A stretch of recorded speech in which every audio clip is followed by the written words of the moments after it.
देखिए, जहाँ तक बात है जनरल उपेंद्रा साहब का एक इंटरव्यू जो क्लिप जिसके ऊपर आपका ये शो है, तो मेरे ख्याल में कोई किसी को नहीं मिटा सकता। हमारे यहाँ अभी रिसेंटली अफगानिस्तान में हुआ तो कुछ इस्लामाबाद में बैठे हुए दानिश्वर और लाहौर और कराची में उन्होंने कहा जी खत्म कर दें, हम तो वैसे ही न्यूक्लियर पावर है, तो अफगानिस्तान की क्या औकात है कि हम मतलब हमारे सामने आके और यहाँ पे आके टेररिस्ट भेजता है, टीटीपी को सपोर्ट करता है। सेम लाइक दैट पाकिस्तान है। पाकिस्तान बिल्कुल 1971 में इंडिया ने ही बांग्लादेश का साथ देकर और पाकिस्तान को दो टुकड़े करवाया। लेकिन अगर उसके ऊपर बात की जाए मतलब इंटरनेशनल लॉस की और इन सारी चीजों की, तो इसमें कोई शक नहीं है कि ये इंडिया के लिए कोई ऐसा नहीं है कि वो उस पर प्राउड फील करे कि जी हमने तो बहुत अच्छा किया, हमने दो टुकड़े किया। कल को पाकिस्तान खालिस्तान को सपोर्ट कर ले, कल को पाकिस्तान इंडियन साइड की कश्मीर को सपोर्ट कर ले, जो नहीं करना चाहिए। मेरी बात सुने पहले, लेकिन कर तो रहा ही है, कर रहा है, अगर किसी कर रहा है सपोर्ट हमारे वाले सुने सुने सुने हुआ ना, हमारे वाले खड़े होके अभी वो मई में ही उनका कोई बहुत बड़ी बड़ी तकरीबें यहाँ तकरीबात चल रही थी इस्लामाबाद के अंदर। हालांकि उस दिन बनू में 20-25 पुलिस वालों को मारा गया था टीटीपी के सुसाइड अटैक में, लेकिन यहाँ पे जश्न था इस्लामाबाद, लाहौर और कराची में। तो यहाँ वाले भी कह रहे थे कि जी हम तो बता रहे हैं कि अगर उन्होंने ऐसा कर दी कि धमकियां चमकियां ना दे दोनों एक दूसरे को। अगर बहुत ज्यादा शौक है तो पिछले साल क्यों सीज फायर दोनों ने करवाए, ना करवाते ना। अब आज वाले ये कह रहे कि नहीं ये ट्रंप ने उनको कह दिया तो वो बंद, उन्होंने बंद कर दिया। वो कह रहे कि नहीं जी ट्रंप ने इनको कह दिया और इनकी रिक्वेस्ट पे आए थे। तो भाई साहब अगर आप लोग दोनों की मैं बात कर रहा हूं, पाकिस्तान की भी और इंडिया की भी, अगर दोनों के मसल्स इतने स्ट्रांग है और उनको पता है कि यार हम लड़ सकते हैं, तो कम से कम 10 दिन, 2 हफ्ते, 3 हफ्ते, 4 हफ्ते तो लड़ते ना मानते सीज फायर। ट्रंप को ने जो सीज फायर करवाया था वो तो खुद भी ईरान के साथ 45 रोजा जंग उन्होंने लड़ी। गजा और लेबनान के अंदर इजराइल आज भी अटैक करता है, तो किसने रोका उनको? तो क्यों रुके ये दोनों? लेकिन तो फखर भाई एक बात बताइए, ईमानदारी से बात बताइए, अगर आमने सामने की लड़ाई होती है कौन भारी है? देखिए आपका हमारा $12 बिलियन के करीब हम स्पेंडिंग्स करते हैं, आप 90+ बिलियन डॉलर की स्पेंडिंग करते हैं, इसमें कोई डाउट नहीं है। इसमें तो कोई भी शायद हमारे भी ये फौज वाला हालांकि बड़ा क्रिटिसाइज करते हैं, जनरल अहमद शरीफ ने प्रेस कॉन्फ्रेंस की तो उसने भी बोला कि अगर मैं कहूं कि नहीं जी वो नहीं है हमसे ज्यादा तो ये गलत होगा। बल्कि बहुत सारे लोगों ने कहा, एयरफोर्स के लोगों ने कहा कि हमसे भाई ज्यादा उनके पास कैपेबिलिटीज है। वो आपके पास है सर, उससे हम इनकार कभी नहीं करते, ना पहले करते थे, ना आज करते हो, ना कल करेंगे आने वाले कल में। लेकिन इसका ये मतलब कतन नहीं है कि अगर हमारे पास अफगानिस्तान के मुकाबले में ताकत ज्यादा है या हमारे मुकाबले में हिंदुस्तान के पास ताकत ज्यादा है तो हमारे ऊपर चढ़ दौड़े और हम अफगानिस्तान के ऊपर चढ़ दौड़े। ये गलत है, इससे कोई फायदा नहीं है, नुकसान इसका होगा और दोनों साइड पे होगा। ऐसा कभी नहीं होगा कि पाकिस्तान का नुकसान होगा और इंडिया कहेगा नहीं हमारा तो नुकसान हो ही नहीं रहा। ना S-400 काम आता है आपका, अमेरिकन जो पेट्रियट था उसने क्या मिडिल ईस्ट को बचाया ईरान की क्रूज और सुपरसोनिक मिसाइल से? नहीं बचाया ना, इजराइल तक को नहीं बचा पाए। तो इसलिए ये बातें करनी ये गलत है मेरे ख्याल में। नहीं बिल्कुल गलत है। मैं तो कह ही रहा हूं, मैं कह ही रहा हूं कि जंग तो कोई भी कभी किसी के हित में नहीं होती है मशरकी साहब, चाहे वो दुनिया के किसी कोने में जंग हो, अमेरिका ईरान की जंग हो या फिर उधर रशिया यूक्रेन की जंग हो या हम आपस में लड़ भिड़ बैठे, जंग किसी के हित में नहीं होती है। लेकिन कोर ऑफ द पॉइंट क्या है? कोर ये है कि भाई टेरर को सपोर्ट नहीं करना चाहिए। अब टेररिस्तान कौन है, मैं फिर इस बात का जिक्र कर रहा हूं, शायद मशरकी साहब आप ज्यादा वाकिफ हो गए, आमिर हमजा नाम से जो लश्कर तैयबा का है, जिसके ऊपर कुछ दिन पहले हमला भी हुआ था, 1 महीने पहले टीवी स्टेशन के बाहर आपके कोई बड़े पत्रकार भी उस गाड़ी में थे जहां पर वो अटैक हुआ था। वो ये कह रहा है कि मैं तो पीओके में टेरर कैंप में था। बाइट उसकी चलाने जरा स्क्रीन पर भी रख दीजिएगा, ये देखिए उसकी बाइट है, आपके पाकिस्तान में ये कार्यक्रम है कि मैं तो पीओके के उस टेरर कैंप में था और वहां पर मिसाइलें गिरी और अल्लाह ने मुझे बचा लिया। ये वो कह रहा है सर। तो ऐसे जब तक ये आमिर हमजा लोग रहेंगे वो कहेंगे कि जाके लड़ो, वो लड़ाई की स्थिति पैदा करेंगे। तो ये तो तय आपको करना है कि ये भूगोल बने रहना है या क्या करना है।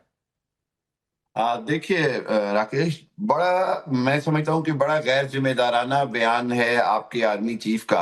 अच्छा। उसकी वजह यह है कि अगर हम बात करें कि जियोग्राफी में कौन रहेगा और इतिहास में कौन रहेगा, तो आज 1 साल हो गया आपके नाम नेहाद ऑपरेशन सिंदूर को खत्म हुए, हाँ। और उसके बाद मैं समझता हूं कि आज खुद इंडिया इतिहास में चला गया है ऑन जियोपॉलिटिकल सिचुएशन। आज इंडिया दुनिया में अकेला है और पाकिस्तान का हर जगह नाम लिया जा रहा है। दूसरी बात ये है कि अगली बात भी आप सुन लें कि जो बात होती है हकीकत की वो ये है कि पाकिस्तान में पूरी दुनिया में मार्का-ए हक यानी ऑपरेशन बुनियानुल मरसूद सेलिब्रेट किया गया, और आपके वजीर आजम और आपकी गवर्नमेंट ने इस दिन को गुजारा कि हर हालत में ऑपरेशन जो आपका ऑपरेशन सिंदूर है उसका कोई नाम ना ले, क्योंकि देखें फातेह जो होता है, विक्टोरियस जो होता है, वो सेलिब्रेट करता है। हम पाकिस्तानी आपके ऑपरेशन सिंदूर में आपको हराने के बाद पूरी दुनिया में उसको सेलिब्रेट कर रहे हैं। आ रहा हूं सर, आ रहा हूं। एक बार बोल लेने दीजिए मशरकी जी को, बोल लेने दीजिए। आपके थैंक यू।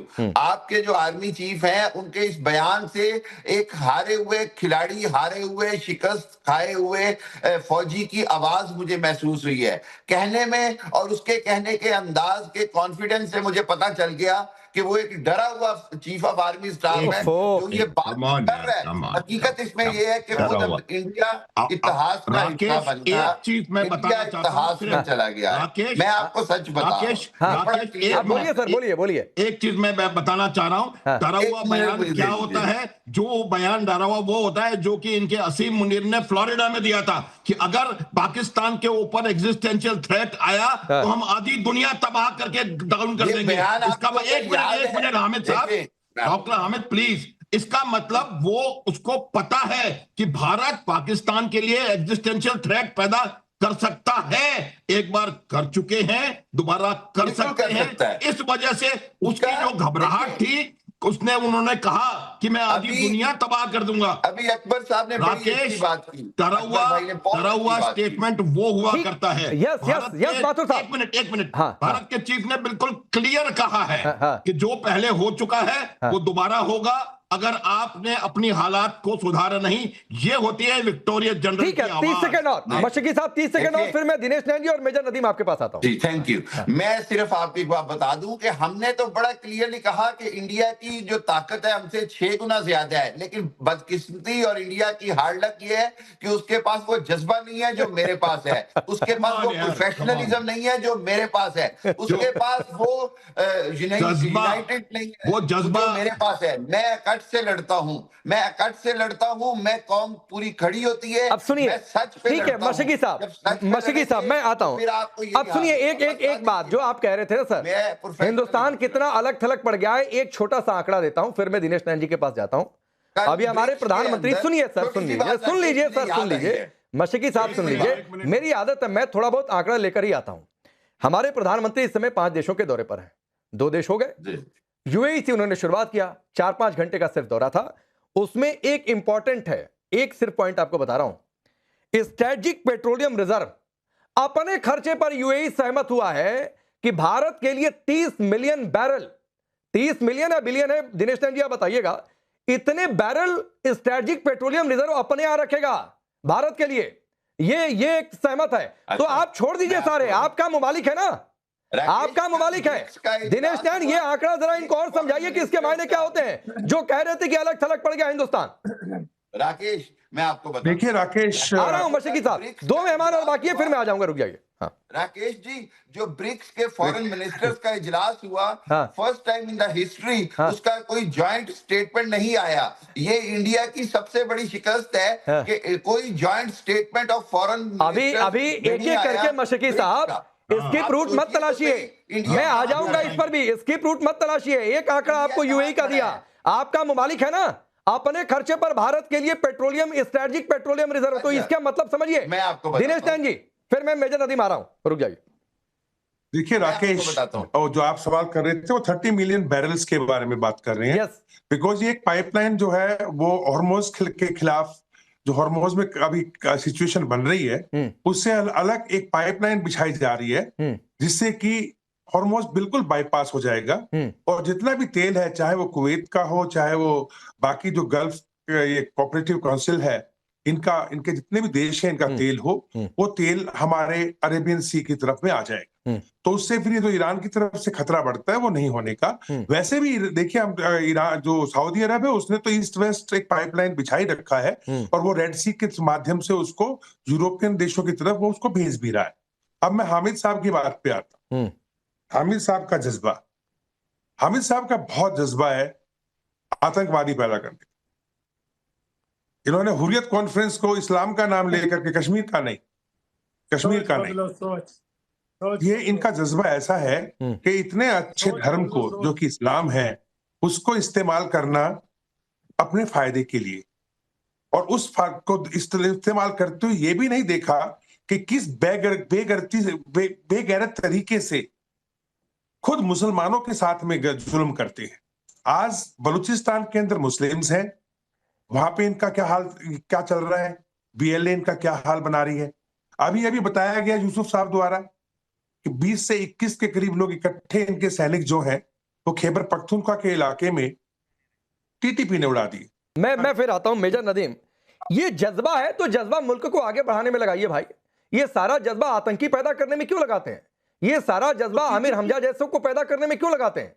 ये सारा जज्बा लादेन जैसे लोगों को छिपाने में क्यों लगाते हैं? हाफिज सईद को छिपाने में क्यों लगाते हैं? मैं बताता हूं। अब दूसरा सर, अल्हम्दुलिल्लाह ये जज्बा ही है सर। दिनेश को शायद पता नहीं चला कि उनकी बोलती बंद हो चुकी है, वो बोले जा रहे हैं। नेटवर्क बंद हुआ है, बोलती नहीं है।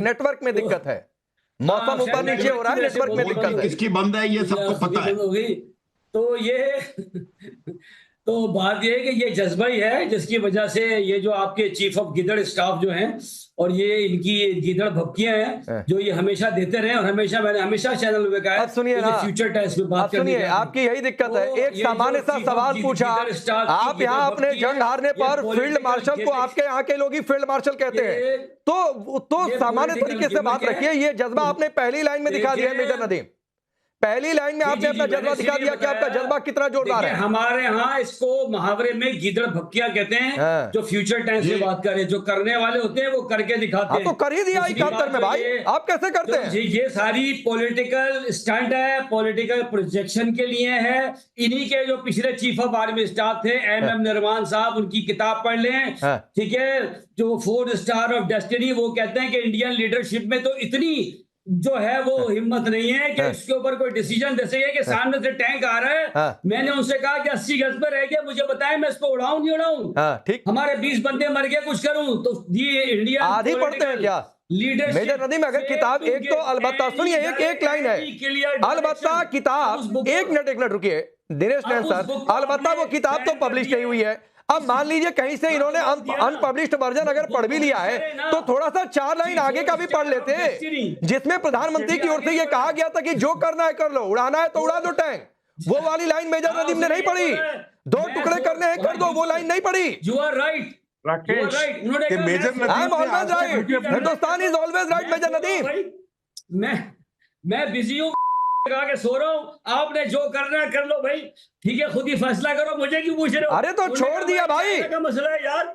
अरे अभी मुझे किसी ने कहा यार कमाल के सैनिक हैं ये लोग, की बात करते कभी घड़ियां दिखाते हैं। नहीं एक बात और है दिनेश नैन सर, एक बात और है मेजर नदीम, एक मिनट दिनेश नैन सर, मेजर नदीम सुनिए ना भाई, एक तो मुझे नहीं पता था कि आप शो में वगैरह लेकर आते हैं, ठीक है, मुझे नहीं पता था कि आप शो में इस तरीके से भी आते हैं, पहले बता दिए होते। दूसरी बात चीज है कि आपके यहाँ तो मैंने सुना है कि ये सब अलाउड ही नहीं है भाई। 50 साल तक बेचना बंद था, इतनी माली हालत खराब हुई कि अब तो लिकर का एक्सपोर्ट शुरू हो गया पाकिस्तान में। तो छोड़ दीजिए सर, वो छोड़ दीजिए, जवाब सुनिए दिनेश नैन से, फिर मैं आगे बढ़ता हूँ। देखिए मैं राकेश, आप मेजर नदीम को देखिए, एक पाकिस्तानी आर्मी ऑफिसर बोलते हैं अपने आप को, और मेरा एक नेट खराब होने से बोलते हैं मेरी हालत खस्ता हो गई। इनके दिमाग में यही है, ये जो है ना, जो हमीद कह रहा था फैक्ट, ये फैक्ट को नहीं पहचानना चाहते। इनको नहीं पता कि इनके लिए कितनी बड़ी मुसीबत है। अभी तहरीक-ए-तालिबान पाकिस्तान, यहाँ पे मैं गीदड़ धमकियां नहीं दे रहा हूँ, टीटीपी आपको धमका रहा है, मार रहा है, मैं नहीं कर रहा हूँ भाई, मैं तो चुपचाप बात कर रहा हूँ। नदीम पहले टीटीपी को देख लो, टीटीपी, अभी अफगानिस्तान के तालिबान भी बैठा है, हमारे जो चीफ ने बोला है उसको समझने की कोशिश करो। आप अहमकाना बातें करनी बंद करो। उन्होंने कहा है कि ये टाइम है, अगर पाकिस्तान ने वापिस से पाकिस्तान ने आतंकी बनने की कोशिश की, तो जो हालात हैं आपके, वैसे भी नदीम मैं बोल लूं, मेरे नेटवर्क जाने में तो आप बहुत बोले होंगे, मेरे को भी बोल लेने दो। तो मैं ये 3